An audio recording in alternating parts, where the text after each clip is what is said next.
So I recently got to try something called Jemsin weed, or aka nightshade, devil's thorn. There's a various names for it, various cultures.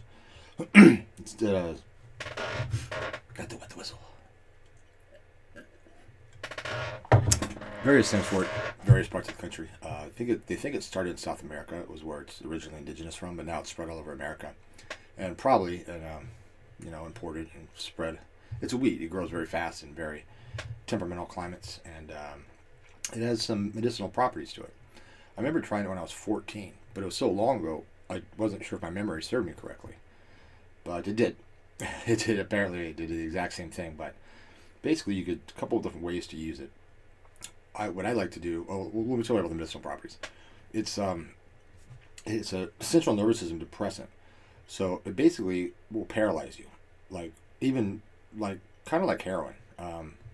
That's the closest thing I can recall ever being that paralyzed. And sorry, I got frog in my throat.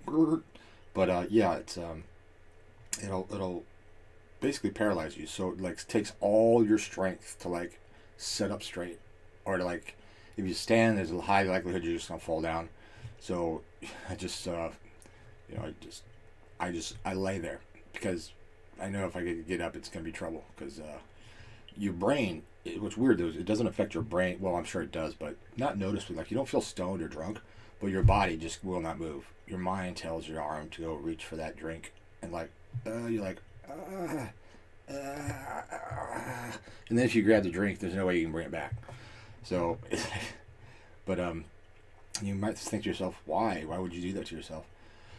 Well, it also takes away pain. I mean, I suffer from lower back pains, not severely, but yet, well, the day that I did it, which was like 2 days ago, uh, I was having some back problems. That's not why I did it. It just happened coincidentally to be that when we were camping, I found the Jemsin weed, or nightshade or whatever, devil's thorn, and I said, oh yeah, cut that fucking thing down, and so it just so happened that was the day. The back pain was probably due to camping, but and having to sleep in the car and walk up and down a mountain.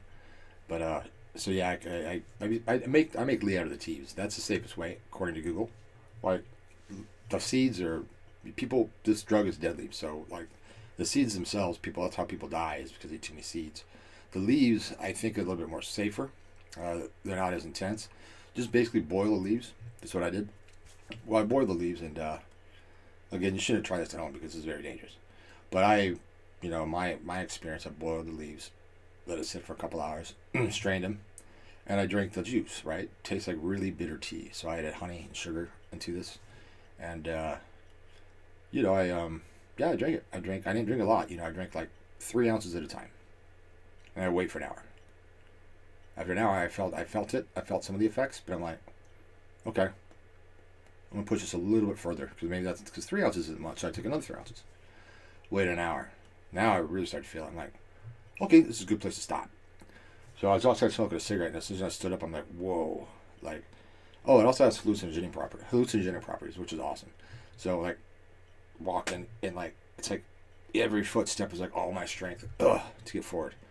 And I'm sure the people were looking at me were like, this guy's fucking drunk. Wasn't drunk. It was something more, much more of an intoxicant. So I finally made it. Flopped myself in a bed. I just lay there. Hallucinations weren't that strong. They're mild. They're like tracers, right? Tracers, colors a little brighter. Stuff breathes a little bit. It's similar to tracers like hallucinogens on LSD or mushrooms, but a little bit different. It didn't make me sick.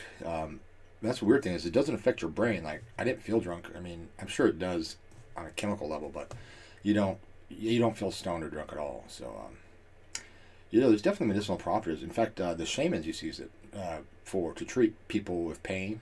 Also, for if they were doing their primitive surgeries, right? People needed a surgery. Well, they didn't have access to anesthesias.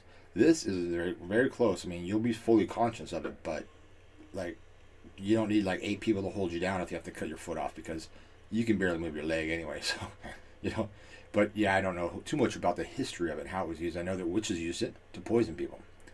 Angry women use it to poison men. And or whoever. They offer them a glass of tea, and if you season it, like put a lot of honey and sugar and shit in it, maybe a little milk, you'd never know what it was. You'd think it was just tea. It's just a bitter tea.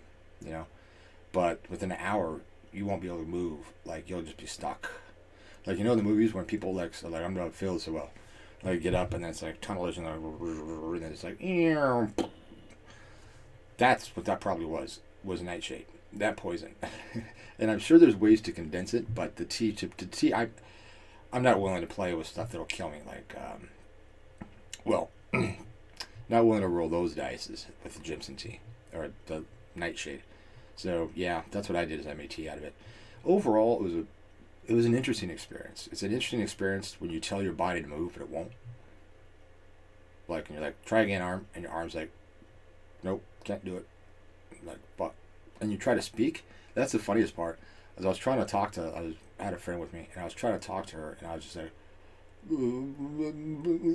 she's like, what? I'm like,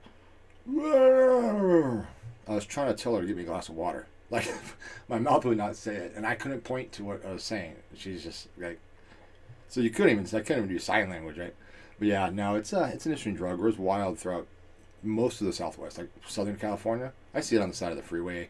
You know, the people, powers that be, who cleaned up freeways and shit, are told to knock that shit out. They cut it out because, well, you know, want people running around trying to get it because it's free drugs. It grows right out of the ground, and it's a weed, but it's way more resilient than marijuana. It's interesting. That's what nightshade is. So that was my experience in it. Again, I don't recommend it. I'm not a physician, and it is potentially fatal if done incorrectly. So take that for what it's worth.